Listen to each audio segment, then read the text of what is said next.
Gardez vos jugements pour vous, OK? Je l'ai vu dans le livre Becoming de Michelle Obama, que j'ai pas fini. But I don't care. J'ai pas honte. Mais pour de vrai, j'avance, OK? Je vais finir.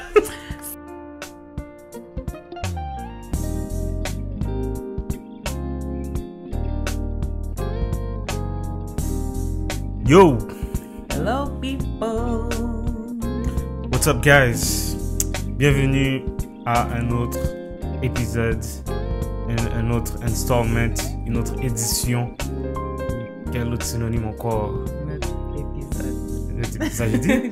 Un autre épisode du podcast Les Mon Désir. Alors, on est content de vous avoir avec nous encore une fois.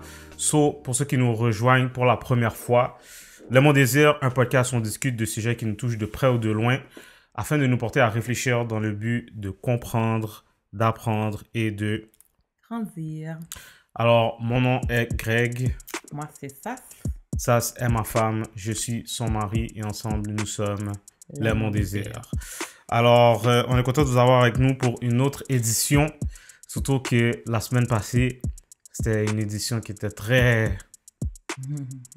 Très spéciale. Si vous trouvez un mot pour moi, dites-le parce que... Anyway, on va en parler. On va en parler. Mais avant qu'on rentre dans le sujet d'aujourd'hui, est-ce qu'il y a des annonces? Oui, il y a une annonce. Alors, on n'a pas encore tous les détails, mais on va... C'est toi qui bouge la table? Oh, sweet. On n'a pas encore tous les détails, mais on va être on va faire partie d'une émission sur Radio Effusion. Alors, pour ceux qui ne connaissent pas Radio Effusion, c'est une émission sur Facebook, principalement.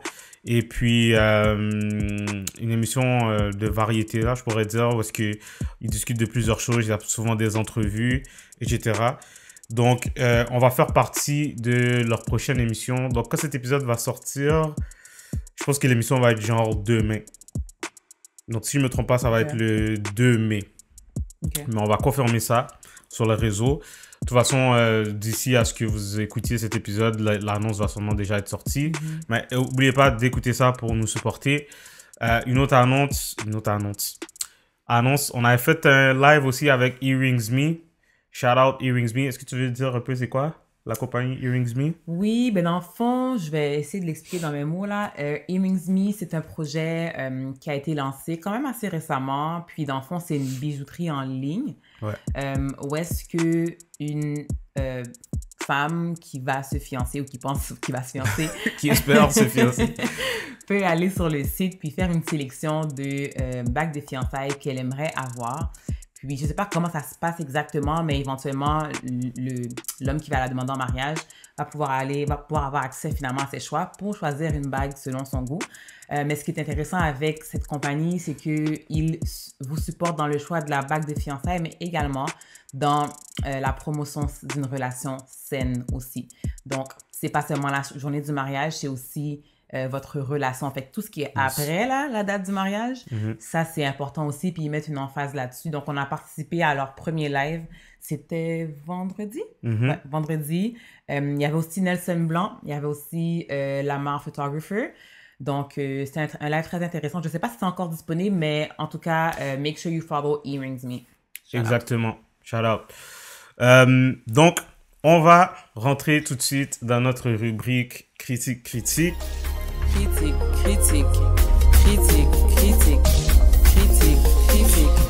Alors aujourd'hui, de quoi est-ce qu'on parle, Sarah? Je pense que c'est la première fois qu'on fait ce genre de critique. Ouais, c'est vrai. Parce qu'on fait souvent, dans le fond, des films, des émissions, des albums, c'est ça, donc, des activités. Exactement. Donc, ce qu'on fait, c'est qu'on donne notre avis sur quelque chose, comme elle a dit, film, livre, etc. Et tout ça pour partager avec vous. Et puis, cette semaine, ce qu'on fait... c'est... Ouais. Mais dans le fond, juste aussi parce qu'on est en quarantaine, là, désolé de le rappeler à chaque fois, on a beaucoup moins d'événements qu'on peut assister en personne, hein, ben, ou pas, d'événements qu'on peut assister en personne. Fait que, qu'est-ce qu'on fait chez nous? Ben, on joue à des jeux. Fait que cette semaine, on vous parle de ce jeu qui s'appelle DOS. Si vous êtes comme nous, si vous avez déjà vu ce jeu, vous avez fait à yo vague. Ben, comment on a découvert ce jeu en fait, c'est parce qu'on voulait acheter Uno. On n'avait pas de Uno, puis on savait que la quarantaine s'en venait, on voulait des jeux à la maison. Sarah voulait acheter Uno. Puis là, on est allé, je pense que c'était au Maxi.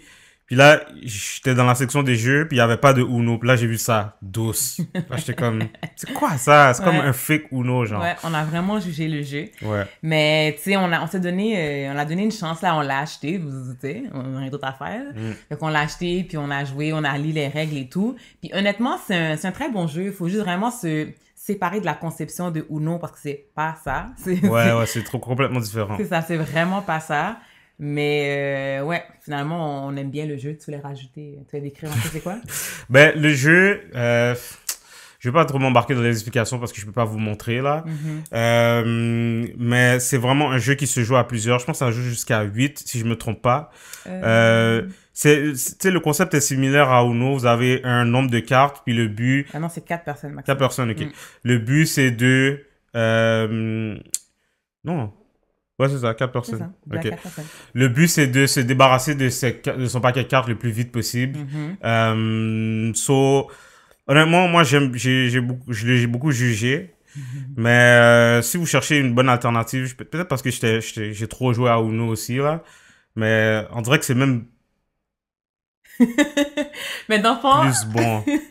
C'est pas, dans le fond, comment dire, c'est pas genre, on dirait que le jeu a pas été, ça a pas été créé pour faire comme une suite de Uno ou bien un jeu dans le même sens de Uno. C'est vraiment quelque chose de différent. Fait que c'est ça aussi qu'on a trouvé intéressant parce que, tu sais, pour nous, Uno, c'est Uno, là, tu peux pas vraiment, en tout cas, moi, je pense que tu peux pas vraiment recréer le jeu en tant que tel, tu sais. Fait que ce que j'aime, c'est que DOS, c'est pas ça. C'est pas un essai de recréer Uno. C'est vraiment différent. Puis, tu sais, en gros, là, c'est qu'il y a tu joues ça à plusieurs rounds. Puis, le but, c'est la première personne qui arrive à 200, qui arrive à 200 points. Puis, dans le fond, à chaque round, tu te débarrasses de tes cartes. Puis, ton pointage, c'est le total des cartes des autres membres, dans le fond, des autres joueurs, finalement. En tout cas, en gros, c'est ça, là. Mais faudrait, si vous n'avez pas déjà essayez DOS, parce que ça va vous faire un jeu de plus. C'est ça, on n'est pas payé pour ça, mais bon. We've been playing games, so... Mais tu sais, les règles sont claires, là. On peut pas... En tout cas, à date, il n'y a pas encore de Black DOS, là, parce qu'on sait qu'il y a un Black Uno, parce qu'on a fait nos propres règles. Ouais, il n'y a pas vraiment de façon de, comme, pas respecter les règles, là. C'est ça. Mais c'est bien le fun. Ouais. Fait quand même checker ça si vous êtes intéressé. Et peut-être qu'on va faire plus souvent des critiques de jeux parce qu'on commence à avoir une bonne base. Ouais. On a joué à plein de jeux. Ok, alors sans plus tarder, on va rentrer dans notre sujet d'aujourd'hui. Et first of all, bon, qu'est-ce qu'on voulait faire aujourd'hui, c'est faire un retour sur l'épisode de la semaine dernière, l'épisode où est-ce qu'on a discuté de violence conjugale avec notre invitée Belinda Lafleur. So, first of all, si vous n'avez pas regardé cet épisode, ben, allez le regarder avant. C'est ce que j'allais dire, ouais. Honnêtement, c'est vrai que c'est quand même un peu plus long que nos épisodes normaux. C'était 1h30. 1h30. C'est 1h30, mais honnêtement, c'est tellement constructif. Comme, tu sais, c'est une personne qui a passé par la violence conjugale. Grâce à Dieu, elle est libre. Tu sais, elle n'y a pas laissé sa vie. Tout ça, c'est vraiment Dieu. Là, elle l'explique dans son témoignage, mais elle nous donne vraiment son expérience, comment est-ce qu'elle l'a traversée, puis elle a vécu pendant quand même quelques années. Puis dans tout ça, tu sais, ça nous sensibilise à cette cause-là, parce que des fois, on peut penser que c'est loin de nous, on peut penser que c'est comme dans un film. Honnêtement, son histoire, c'est comme un film. Okay? Puis elle est passée au travers. Fait qu'en gros, elle a beaucoup de vécu, puis on peut en tirer vraiment beaucoup de leçons. Fait que...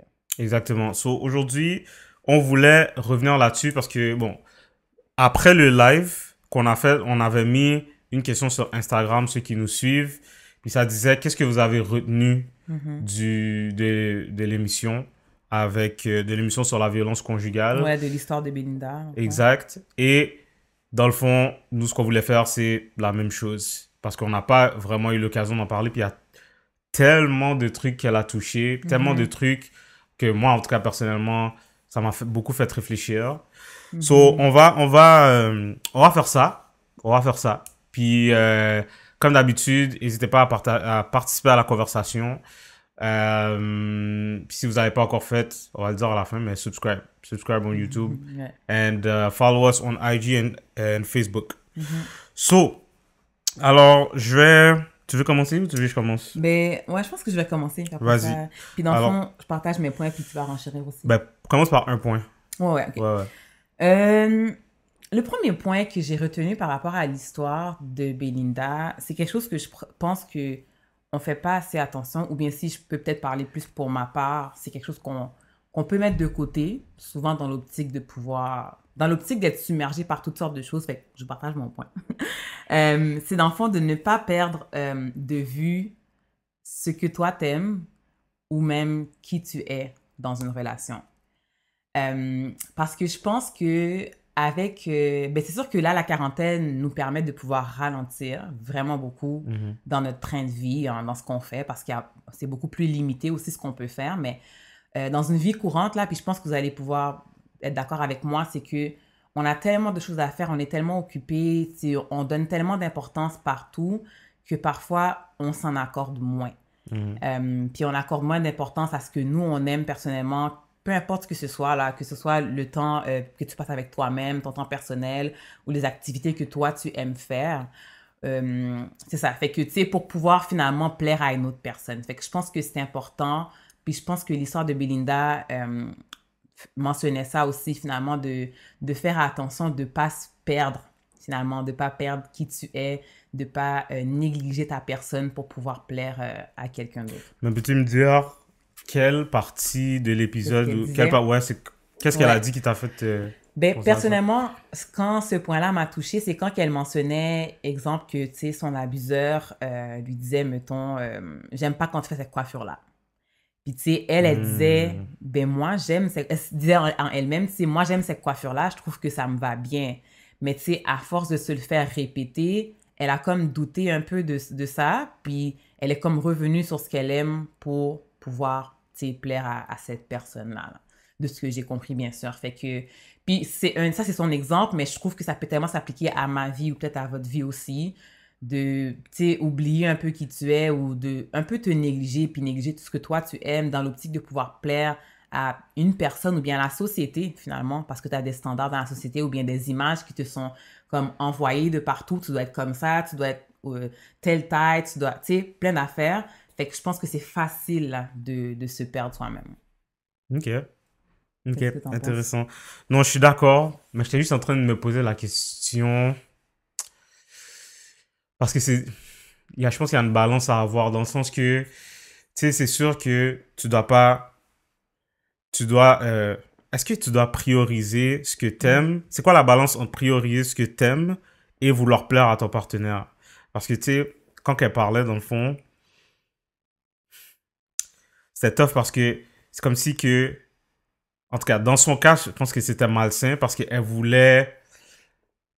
elle a vraiment, comme tu as dit, euh, mis de côté ce qu'elle, elle trouvait beau chez elle Mhm. à cause que l'autre personne lui a dit que elle trouvait pas ça beau, ses cheveux, par Ouais, exemple, ou whatever. Fait que là, je me demande juste, tu sais, c'est quoi la balance qui serait healthy? à voir. Ouais. Mais c'est sûr qu'il y a une balance comme dans tout. Mais personnellement, voici où est-ce que j'en suis, voici ce que je pense. Je pense que oui, il faut faire des compromis. Fait que, tu sais, exemple, là, tu me dis, j'aime ça quand tu portes ça. C'est même si moi, j'aime pas ça, des fois, c'est comme ça que moi, je travaille. Je vais le porter parce que je sais que toi, tu aimes ça. Ah ouais? Ouais. Mais, mettons, la balance que je dirais, c'est de pas toujours le faire. Parce que, tu sais, j'ai commencé à le faire, honnêtement, des fois, mettons, je mettais quelque chose puis t'aimes pas ça. Tu sais, des fois, ça m'impactait dans le sens que je vais moins le mettre, ou je vais le mettre quand je parle avec Greg, ou je vais pas le mettre. Mhm. Mais à un moment donné, je me suis dit, hey, j'aime ça. Ouais. Tu sais, je vais acheter de quoi, puis Greg aime pas ça. Je suis comme, non, moi j'aime ça. Moi j'aime ça. Fait que je l'ai acheté. Fait que dans le fond, la balance que je pense qu'il faudrait avoir, c'est de, oui, tu sais, des fois, give in a little, tu sais, fais des petits compromis, mais tant que toi, en tant que personne, t'arrives à être bien avec cette décision-là. Fait que dans le fond, faudrait pas toujours faire ce que l'autre personne aime, puis toi, t'as juste plus rien Ouais. que toi, tu aimes genuinely, finalement, là. C'est vraiment intéressant ce que tu dis parce que je me rends compte que je suis tellement pas pareil. Moi, si j'aime pas Toi? quelque chose, Hmm. même si t'aimes ça, Je vais pas Ouais. le mettre, ouais. Je vais pas le mettre. Mais c'est Ouais, je c'est pas sais. parce que je m'en fous comme de ton avis, c'est juste, j'aime pas ça, je Mhm. veux pas, genre. Mhm. Fait que je me demande est-ce que c'était une affaire de filles versus gars. En tout cas, Je c'est sais un autre pas, je sujet. parle pas pour toutes les filles, ok? Ça, c'était juste moi, mais j'ai Ouais, ouais. appris à vraiment y aller avec qu'est-ce que j'aime, puis ce sera ça. Greg aime pas ça, but I like it. Ok. C'est tout. C'est bon. Mon premier point est aussi en lien avec ça un peu. Mm. L'importance des mots. Tu sais, elle expliquait que, justement, elle avait des complexes par rapport à sa tête parce elle expliquait qu'elle était quand même de petite taille puis qu'elle trouvait qu'elle avait une grosse tête par rapport à sa taille. Mhm. Puis que la personne avec qui elle était dans ce temps-là a comme catch qu'elle avait cette insécurité-là puis elle en a profité pour pousser là-dessus pour genre, tu sais, la déstabiliser puis arriver à la contrôler. Juste une petite nuance, en Ouais. fond, elle lui a dit, là, parce que t'as Ouais, dit, ouais. il a catch, elle a vraiment dit. Ben c'est comme- ça, elle lui a dit, Mhm. ouais, c'est ça. Mhm. Fait que ça m'a fait penser à beaucoup de choses. Premièrement, encore une fois, on en avait déjà parlé dans un autre épisode, mais l'importance de ce que tu dis. Ouais.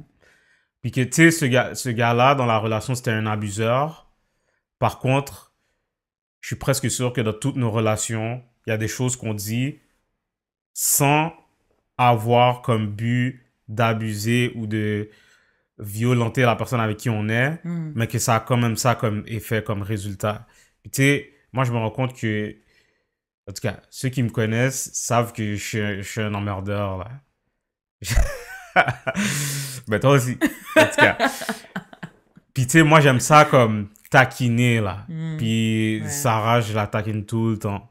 Mais comme... tu sais, c'est avec amour, mais en même temps, Ouais. je me rends compte que il y a des affaires que j'ai pu dire qui ont un effet négatif, même Mhm. si c'était pas ça mon but, même si c'était pas ça que je voulais. So, ça, c'est la première chose. Est-ce que tu veux réagir là-dessus avec le genre de mon deuxième? Ok, Mon deuxième ben, sous-point. ok, dans ton soupin par rapport Ouais, mot. ok. Ben, je trouve ça sage de réfléchir comme ça. Parce que je pense qu'effectivement, des fois, on peut juste parler très, très rapidement. Puis pas, tu sais, parce que toi, quand tu parles, ça veut dire de quoi pour toi. Fait que des fois, tu peux ne pas t'arrêter à ce que ça représente pour l'autre personne. Mhm. Fait que je trouve qu'avec ce point-là, c'est la balance que tu viens apporter, puis je trouve que c'est intéressant.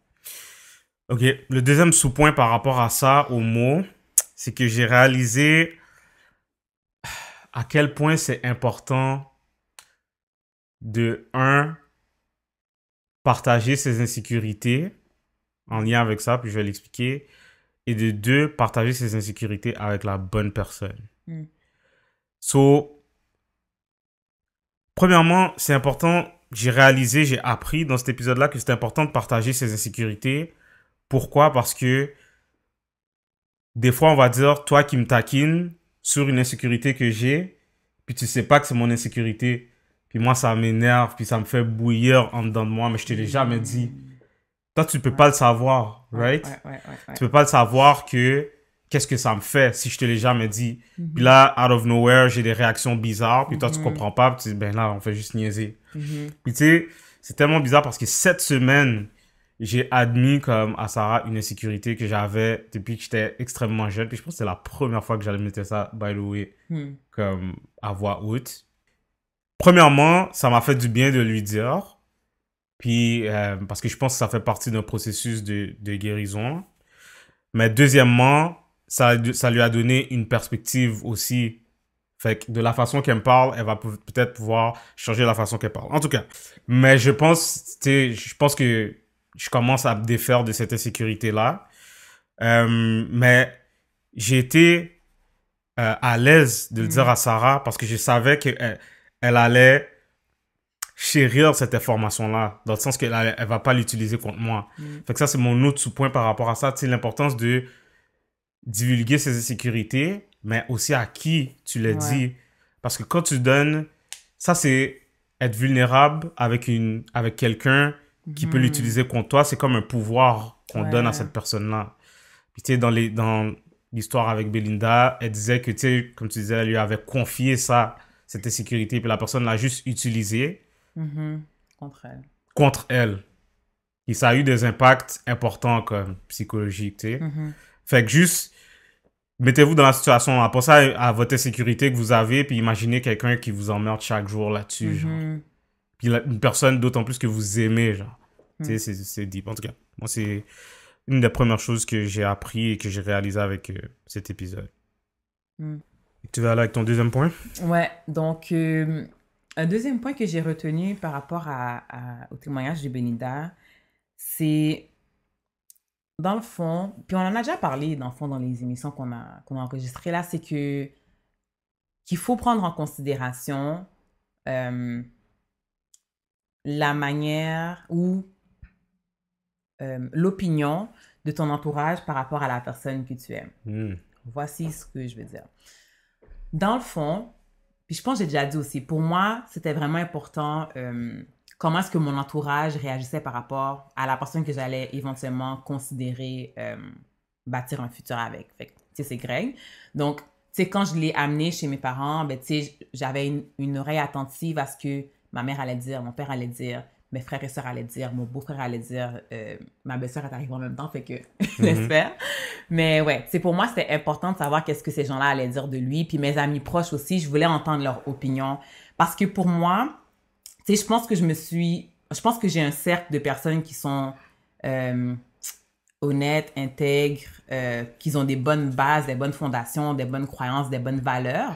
Donc, tu sais, parce que des fois, on sait qu'aussi avec l'amour, on peut être aveugle finalement, puis on peut ne pas voir certaines choses. Fait que moi, c'était comme ma manière de comme amener cette personne-là dans mon environnement puis écouter qu'est-ce qu'eux, ils ont à dire, à savoir si moi, je suis pas juste dans mes émotions, genre. Fait que, tu sais, si je vois que ces personnes-là l'acceptent ou ils ont une bonne réaction avec justement la personne avec qui je vais faire mon futur, mais pour moi, ça allait comme me rassurer un peu dans ma décision, OK? Je dis ça, par contre, c'est pas pour dire que, tu sais, si quelqu'un l'aime pas, ben là, c'est fini, comme tu le jettes, là, vous voyez le jeter, c'est pas ça. C'est juste c'est comme une confirmation, là, finalement, de pouvoir savoir qu'est-ce que ton entourage pense par rapport à la personne avec qui tu veux faire ta vie. Je dis ça par rapport, dans le fond, à, tu sais, encore une fois, le témoignage de Belinda. C'est sûr qu'elle n'a pas exactement dit comment est-ce que les gens se sentaient par rapport à, tu sais, son copain dans le temps. Mais ce qui, moi, m'a frappé, tu sais, c'est la réaction de ses parents quand ils ont rencontré le gars, là, tu sais, parce qu'il agissait bizarrement aussi, tu sais, il était venu comme pour la battre. Fait que, tu sais, tout ça, pour moi, c'est des choses auxquelles il faut faire attention. Puis, dans le moment, elle y a fait attention. Là, si vous écoutez le témoignage, c'est juste qu'après, ça l'a comme un peu changé au niveau des circonstances. Fait que, moi, ce que j'ai retenu, c'est de juste porter une attention particulière à ce que les gens disent de ton copain, ta copine. Qu'est-ce que t'en penses? Ok. Ben, on en a déjà parlé, là. Ça dépend c'est qui, là, qui exerce son opinion sur ton copain et ta copine, c'est ce que je pense. C'est Mais, sûr. ouais, voilà. Ok, c'est bon. En lien avec ça, justement, un point, moi, que j'ai retenu, puis ça aurait pu être une émission, Ouais. c'est le syndrome du sauveur qu'on a parlé. Alors, Belinda racontait dans l'émission que justement, à un moment donné, après le premier ou une des premières fois que les gars manifestaient un comportement violent, ses parents étaient plus down, obviously. Ils voulaient plus rien savoir du gars. Jusqu'à ce que le gars, montre à Belinda comme si un comportement, comme si qu'il voulait se repentir. Donc, il pleurait, il disait que c'est pas ça qu'il voulait faire, etc., etc. Donc, on a parlé dans l'épisode du cycle de la violence. Fait que là, dans ce cycle-là, la personne se repent. Puis la prochaine étape, c'est que on retourne dans la lune de miel où est-ce que la personne devient tout doux. Puis c'est comme si qu'elle montre vraiment que, ok, on dirait qu'elle a compris ses actions puis qu'elle veut pas retourner là-dedans. Puis là, même après que Belinda ait vu, puis ça, c'est no shame on her. C'est juste, on voit que ça se passe souvent comme ça. Même après que elle ait vu à quel point c'était grave le comportement de la personne, elle a voulu continuer avec parce que elle a dit elle-même, elle pensait pouvoir le sauver. Puis ça, honnêtement, tu me diras ce que tu en penses, mais ça, je trouve que c'est une caractéristique qui a l'air d'être commune chez beaucoup de femmes qui sont avec des gars, qui vivent des trucs avec des gars, puis qui pensent pouvoir changer le gars. Puis tu sais, des fois, ça peut être même pas grave. Ça peut être que le gars, je sais pas moi, il il struggle avec l'école, il struggle avec une job. Puis les femmes, vous semblez souvent penser que, ben moi, à cause de moi, de la façon que je vais l'aimer, de la façon que je vais le supporter, il va changer. Puis tu sais, dans le cas de Belinda plus spécifiquement, tu sais, je vais tellement l'aimer, je vais tellement lui montrer que je suis avec lui, que tu sais, ça, ce comportement-là va changer, puis qu'il va plus jamais faire ça. So, obviously, en écoutant ce témoignage, on sait que ça, c'est pas comme ça du tout que ça s'est passé. Puis ça m'a vraiment fait, c'est ça m'a vraiment fait penser au fait que je sais pas comment on se détache de ça, honnêtement. Ça, c'est une conversation qu'on doit avoir. Mais je pense que je remarque que c'est, encore une fois, beaucoup chez les femmes. Mais je pense que les femmes doivent comprendre que vous pouvez pas changer un gars. C'est pas vous qui allez changer un gars. Mais tu dis que c'est beaucoup chez les femmes. Puis je suis d'accord parce que j'ai beaucoup entendu ça. Je sais pas si c'est tout le monde, toutes les femmes qui expérimentent ça, mais j'ai beaucoup entendu ça. Mais je me demande, vous, chez les gars, c'est pas quelque chose que... Honnêtement, j'ai jamais entendu, personnellement, hein, j'ai jamais entendu ce challenge-là dans une relation, puis que c'est un gars qui m'en parlait. Ok. Je veux pas dire que ça existe pas, non? C'est juste que moi, chaque fois que j'ai entendu ça, puis je peux penser à plein d'exemples dans ma tête, là, qu'une fille qui a voulu changer un gars, ne serait-ce que... Bon, ça va être... c'est une grosse parenthèse que je vais ouvrir. Ne serait-ce qu'une fille qui est chrétienne, qui sort avec un gars qui est pas chrétien, puis qui se dit, moi, je vais l'amener, puis moi, je vais le faire changer, puis moi... Là, on sait tous que c'est pas comme ça que ça marche, puis... Tu sais, encore une fois, il y a des exceptions. Puis je peux penser à une exception dans ma tête, mais comme on dit, l'exception confirme la règle. Normalement, malheureusement, il n'y a aucun... there's no amount of support, of love that you can have towards me to make me change. Si je vais changer, ça va être grâce à Dieu, ça va être des décisions que moi j'aurais prises, ou des mesures que moi j'aurais prises envers moi-même. Ouais. Mais comme de penser que tu peux changer quelqu'un par tes propres forces, ça je pense que c'est quelque chose qu'il faut qu'on se détache. Ouais. Ouais, puis je pense pas que c'est quelque chose qui est nécessairement facile parce que, tu sais, mettons, si je me mets dans sa situation, ben, comment est-ce qu'elle pourrait se ressentir? Je me dis, tu sais, comme, I have so much love to give, puis, je sais pas, I'm so caring que des fois, je peux penser pouvoir changer quelqu'un, justement, avec tout ce que moi, j'ai apporté. Puis, tu sais, je comprends, là, comment qu'elle se sent, parce que, je veux dire, je l'ai déjà pensé. C'est ça que j'allais te demander en plus. Ouais, t'as déjà pensé envers moi? Non, pas envers toi, mais j'ai déjà pensé, peu importe avec qui, comme, je sais pas, un frère, une soeur, whatever, là, comme, j'ai déjà pensé à ça, je me disais, ben, c'est pas grave, tu sais, je vais pouvoir l'aider, je vais pouvoir, comme, être ça pour cette personne-là, ou bien l'aider, ou l'aimer jusqu'à ce que cette personne change. Je trouve que c'est tellement facile de penser comme ça, mais effectivement, avec ça fait vraiment réfléchir avec son histoire. Ouais. Ouais. Bon, c'est ça. Ça, c'est mon deuxième point. OK, je vais y aller avec, dans le fond, le dernier point que je vais partager là par rapport à l'histoire à Belinda. Puis, je pourrais dire que c'est peut-être la plus grosse leçon pour moi par rapport à ce qu'elle a vécu. C'est que tu sais jamais qu'est-ce que quelqu'un vit, dans le fond. Comme, t'as aucune idée de ce que la personne vit. Parce que, c'est encore une fois, ça là, c'était digne d'un film. Comme vous l'avez dit, elle nous l'a dit avant de nous expliquer son témoignage, on l'a écouté, puis on est comme, on dirait un film. Tu sais jamais. Puis tu sais, qui aurait pensé là, ses frères et sœurs, ses amis proches, est-ce que vous auriez peut-être pensé qu'une personne aussi proche de vous est en train de traverser ça? Puis je trouve que souvent, on est vraiment centré sur nous, puis sur nos propres problèmes. Puis on a des problèmes, on a des situations, puis c'est normal, là, comme, c'est correct de vivre ce que tu vis. Mais souvent, comme, je dirais qu'on pourrait prendre notre entourage pour acquis.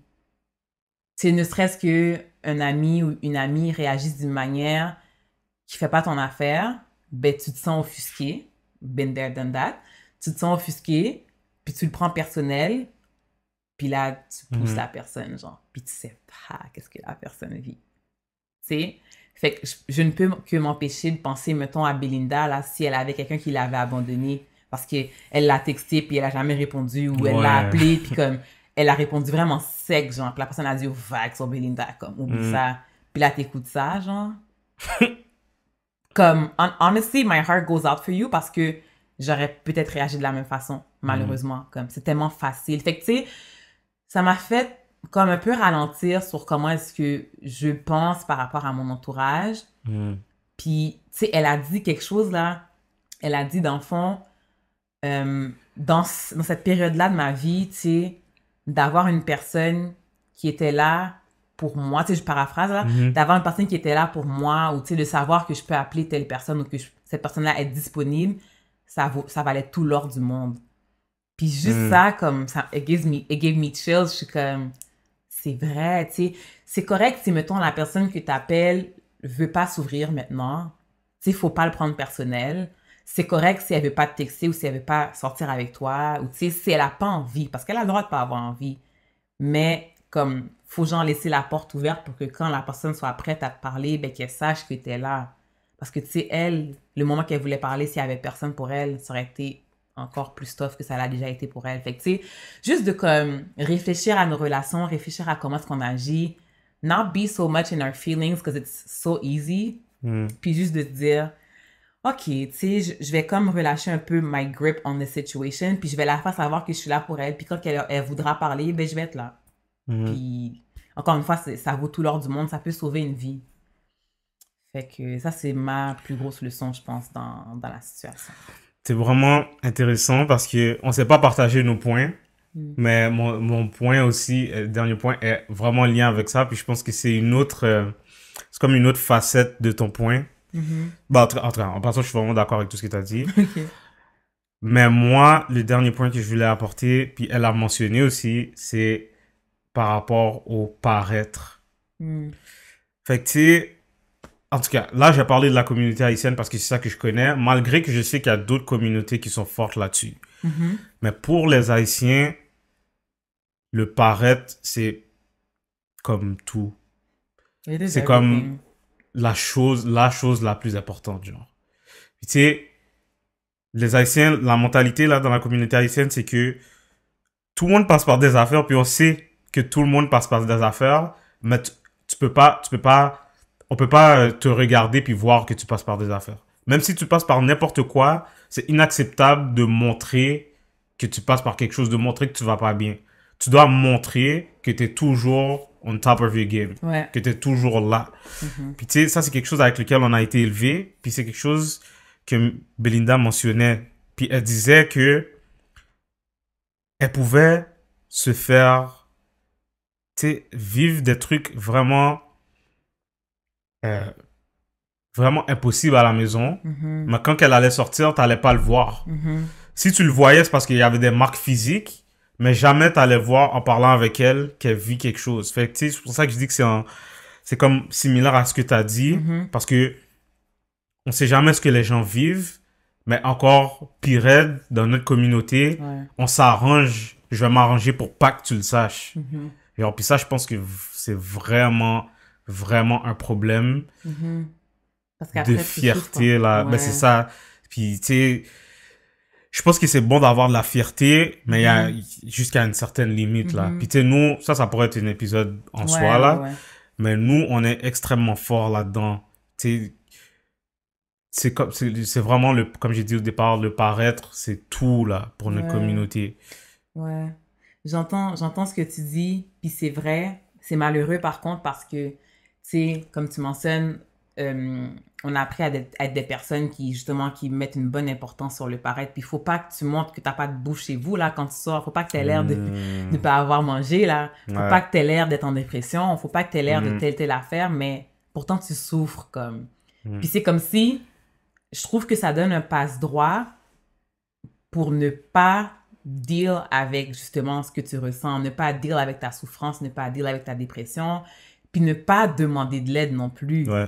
Parce que, tu tu sais, au moins, là, cette culture-là te dit, OK, sois fort quand tu sors, tu sais, donne une belle image. Parce qu'en même temps, je trouve que c'est tellement un témoignage de notre résilience, de notre force aussi en tant qu'Haïtien. Je pense qu'il y a des bonnes fondations dans cette idéologie-là, mais il faut pas oublier le renvers de la médaille qui est, tu sais, pendant que tu donnes une belle image de toi, comme assure-toi de aussi prendre soin de toi, genre. Tu comprends? Comme, je pense que ça peut être adopté comme attitude, mais derrière les rideaux, deal avec toi aussi, genre.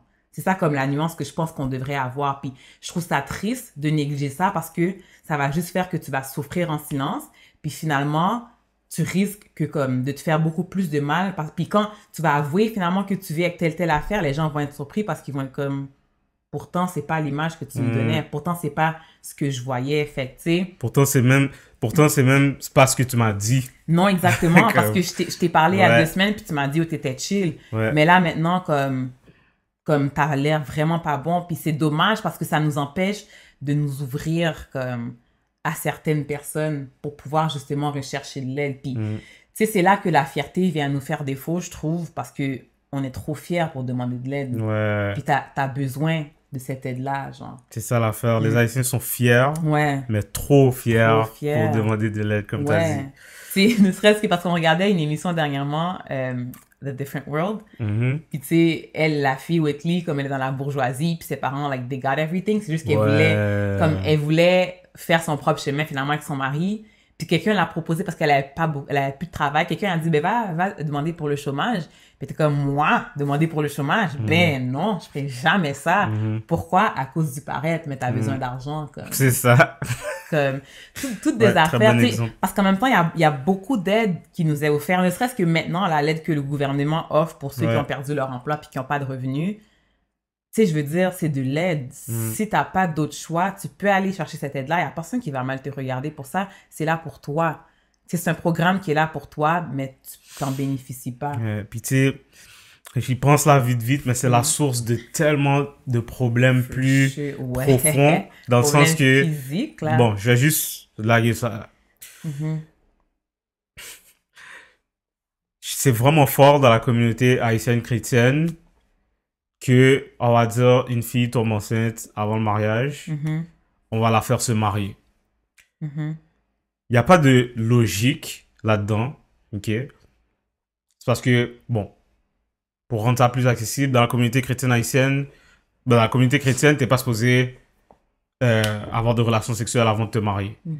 Fait que là, quand on a une fille, ou quand on a des gens qui ont une relation sexuelle qui donnent lieu à une grossesse, la logique dans la communauté, c'est que, ok, bon, on va la faire se marier, comme ça va paraître comme si qu'elle s'est mariée, puis qu'ils ont fait l'amour tout de suite, puis qu'elle est tombée enceinte tout de suite.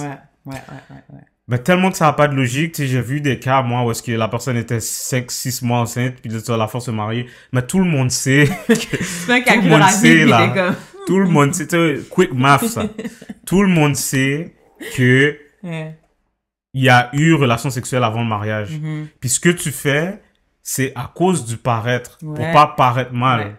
Ouais, parce que la minute que, mettons, t'accouches, puis t'es déjà marié, ben là, c'est correct. C'est comme si c'est effacé. Ouais, c'est correct. Comme si la relation sexuelle, c'est comme si le péché de la fornication est effacé. C'est une absolution. Parce que le bébé est venu après le mariage. Tandis que ça n'a aucun sens. Puis ça donne lieu à tellement plein de problèmes. Tu sais, ça, c'est des mariages qui partent sur des bases horribles. Puis moi, en tout cas, personnellement, non, je vais pas dire ça. J'ai pas vu, ce que j'ai vu personnellement de ces mariages-là, c'était très difficile si ça s'est pas terminé en divorce. Ouais, mais tu sais, il y a des mariages pour lesquels ça fonctionne, là.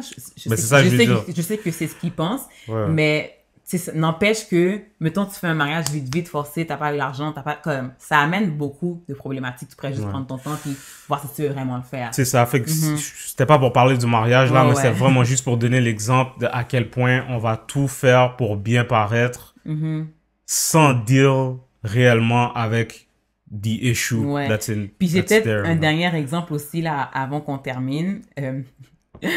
Gardez vos jugements pour vous, ok? Je l'ai vu dans le livre Becoming de Michelle Obama, que j'ai pas fini, but I don't care. J'ai pas honte. Mais pour de vrai, j'avance, ok? Je vais finir.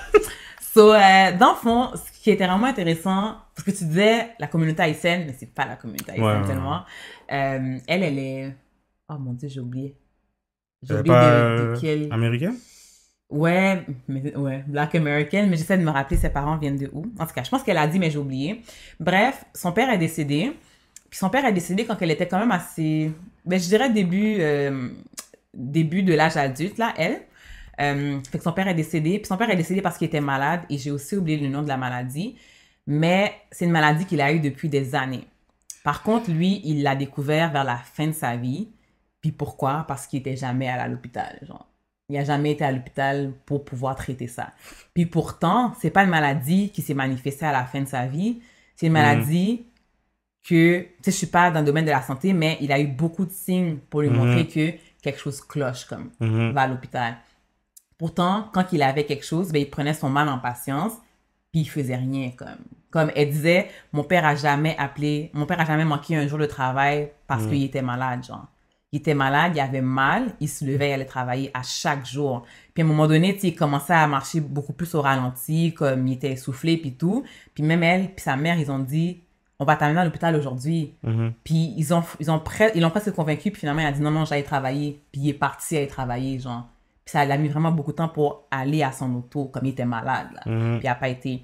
Puis sur son lit de mort, dans le fond, il n'arrivait plus à parler, finalement, parce qu'il était trop malade, puis il était en train de décéder. Puis elle dit que comme il m'a regardé, parce qu'elle lui a dit dans le fond, papa, pourquoi t'as pas été à l'hôpital avant? Pourquoi t'as pas dealé avec ça? Pourquoi t'as comme laissé dans le fond le paraître comme prendre la place, en tout cas prendre le dessus? Puis elle a comme compris dans son regard qu'il était vraiment désolé, que comme il aurait dû le faire, puis il y avait juste pas d'explication comme pourquoi il a pas fait. Puis ça, c'est un exemple dans le fond où est-ce que ça rentre vraiment dans ton physique, le paraître là. Comme t'es malade, tu te sens pas bien, cherche à aller mieux, va te faire soigner, va à l'hôpital. Puis je sais que dans la communauté haïtienne, nos parents, du moins, ils ont beaucoup de misère avec ça, jusqu'à ce que ça va absolument pas, genre. C'est là qu'ils vont à l'hôpital, so. Ben même nous, là, je pense que c'est quelque chose qui nous a été transféré. Mais dans ton histoire, je vois aussi la masculinité toxique. Ouais, aussi. Où est-ce que t'es le provider, fait que tu peux pas paraître weak, ouais, tu peux pas paraître même si t'es malade. C'est ça. Mais allez écouter l'épisode sur la masculinité toxique. Mais ouais, c'est un très bon exemple. Ouais, fait que c'est ça. So, la chose que je voulais dire, c'est que ça me fait réaliser à quel point les séries Profondeur qu'on a commencé à faire, tu sais, on n'avait même pas ça en tête qu'on a commencé à le faire, mais à quel point c'est important de les faire parce que ça nous montre justement que on passe tous à travers des choses qui sont difficiles, genre. Fait que, tu sais, ça vaut pas la peine de faire comme si tout va bien dans ta vie. Il y a personne que tout va parfaitement dans sa vie. C'est pour ça que même moi, tu sais, à travers cette émission-là, j'ai de plus en plus de facilité à parler de mes affaires. Parce que je sais que je peux pas paraître mal parce que vous avez toute une affaire. Si c'est pas la même chose que moi, vous avez quelque chose d'autre, genre. Fait que faut arrêter de penser, faut arrêter premièrement de se juger sur nos problèmes. Il faut arrêter de penser que on va se faire juger quand on parle de nos problèmes. Puis surtout parce que aussi, tout le monde en a. Ouais. Et surtout aussi parce que finalement, en parlant, on sait que ça vous aide, tu sais, à dealer. Parce que en même temps, ça vous montre que vous n'êtes pas seul. Puis ça vous aide, ça vous donne la force puis de l'encouragement à pouvoir dealer avec qu'est-ce que vous traversez. Tu sais, même Belinda, là, son expérience, c'est lourd. Mais elle le partage parce qu'elle sait que ça va aider des gens. Fait qu'il faut pas perdre ça de vue non plus. Exact. So, pour terminer, on sait qu'on avait dit qu'on n'allait pas faire de live en tant qu'épisode. Mais finalement, on va en faire là. Parce que on voit que c'est important. On voit que c'est important, puis on voit aussi que vous avez aimé comme participer à la conversation, puis c'était très enrichissant de vous avoir, d'avoir vos commentaires et tout. Fait qu'on va continuer à en faire, puis stay tuned parce qu'on en a d'autres. On a d'autres épisodes, d'autres invités. Puis je pense qu'il y a beaucoup il y a beaucoup de choses à retirer de qu'est-ce qui s'en vient. Puis à the end of the day aussi, la gloire va revenir à Dieu dans tout ça. Par rapport à ça, j'ai comme un petit commentaire que je veux amener dans le fond. C'est que justement, vous savez, les raisons pour lesquelles on voulait pas faire les épisodes live, c'est parce que c'est à cause de la qualité visuelle, la qualité audio. Puis on a décidé de mettre ça de côté pour pouvoir le faire quand même. Puis honnêtement, c'était comme un acte d'obéissance. Là, je pense que Dieu l'a vu comme ça parce que le retour qu'on a eu était tellement positif, bénéfique. Fait que ça, je pense que justement, Dieu, tu sais, nous, on va mettre de côté là, ces normes-là qu'on avait. Ces standards-là, ouais. Ouais, parce que finalement, le message passe. Ouais, voilà. Puis l'important, c'est ça. L'important dans une période comme ça, surtout, c'est que le message passe. Fait que c'est ça. She said it all. On that note, ouais. Let us know what you think. Comme d'habitude, partagez l'épisode. Stay tuned, il y a d'autres choses qui s'en viennent. Merci beaucoup pour votre support. Yes. Continuez à nous envoyer des commentaires, ça nous fait toujours plaisir. Yes. Stay safe, and we're going to see you next week for another episode. Bye, guys.